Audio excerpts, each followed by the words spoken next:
So నిమిషం కూడా current పోవద్దు అంటూ ఒకసారి చెప్తా ఉన్నాను మిత్రులారా. సో ఇక్కడ నేను అంటే కొన్ని విషయాలు మీకు చెప్పాలి, సంచలన విషయాలు చాలామందికి తెలియవు. సో కొన్ని విషయాలు చెప్పాలి.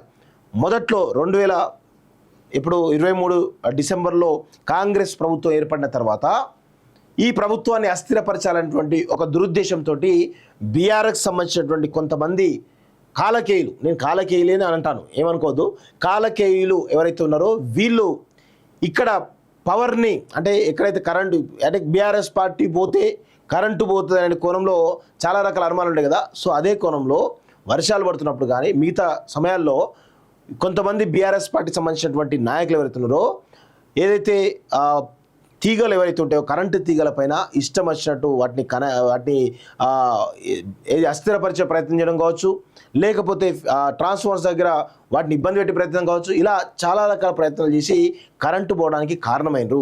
ఇది కరెంటు పోవడానికి అసలు కారణము బీఆర్ఎస్ పార్టీకి సంబంధించినటువంటి కుట్రలు, అంతే తప్ప వేరే కాదు. ఈవెన్ హైదరాబాద్లో ట్రాఫిక్ జామ్ కావడానికి కూడా కారణం కూడా బీఆర్ఎస్ పార్టీ నాయకులు. ఎందుకో చెప్తా. కొంతమంది బీఆర్ఎస్ పార్టీ సంబంధించిన వాళ్ళు కారులో ఎల్బోర్డు పెట్టుకొని మధ్యలో కరెక్ట్ ట్రాఫిక్ సమయంలో ట్రాఫిక్ ఉన్నప్పుడు అక్కడ బ్రేక్ ఫెయిల్ అయిందని చెప్పేసి ఆపేస్తారు. అక్కడ విపరీతమైన ట్రాఫిక్ జామ్ జరుగుతుంటాయి.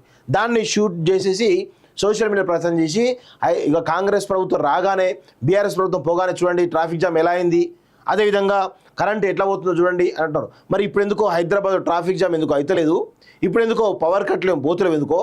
సరే నిన్న మొన్న వర్షాలు అంటే కొంత ఇబ్బందికరంగా ఉంది, కానీ వర్షాలు పడకముందు పవర్ అయితే 24/7 వచ్చింది కదా. సరే అప్పుడప్పుడు అయితే పోయింది కదా, అంతే అప్పుడప్పుడు తప్ప మిగతా మ్యాక్సిమం కరెంటు సరఫరా అవుతుంది కదా. ఎందుకు అంటే బీఆర్ఎస్ పార్టీ చాలా రకాల కుట్రలు చేసింది ఈ ప్రభుత్వాన్ని అస్థిరపరచడానికి, ఈ ప్రభుత్వం పైన దుష్ప్రచారం చేయడానికి. కల్వకుంట్ల కాలకేయులు చేసినటువంటి కుట్ర మామూలు కుట్ర కాదు. ఎగ్జాంపుల్ చూడండి, ఇప్పుడున్న పరిస్థితుల్లో హైదరాబాద్లో ట్రాఫిక్ జామ్లు అంత మొదట్లో ఉన్నంత ట్రాఫిక్ జామ్ ఇప్పుడు లేవు, మొదట్లో ఉన్నట్టు పవర్ కట్ ఇప్పుడు లేవు. ఎందుకు లేవు? పవర్ ఏమైనా ఎక్కువ తీసుకున్నారా, లేకపోతే కొత్తగా ఏమైనా ట్రాఫిక్ని ఏమైనా కంట్రోల్ చేస్తున్నారా? అది కాదు, వీళ్ళు కావాల్సుకొని చేసినటువంటి కుట్రల్లో భాగంగా ఈ విధంగా జరిగింది. వీళ్ళ కుట్రలు పసిగట్టాలి. అందుకే నేను ప్రతిసారి కూడా బీఆర్ఎస్ని ఎందుకు టార్గెట్ చేస్తూ ఉంటే ఇలాంటి కుట్రలు నీతిమాలిన కుట్రలు చేస్తూ ఉంటారు వీళ్ళంతా.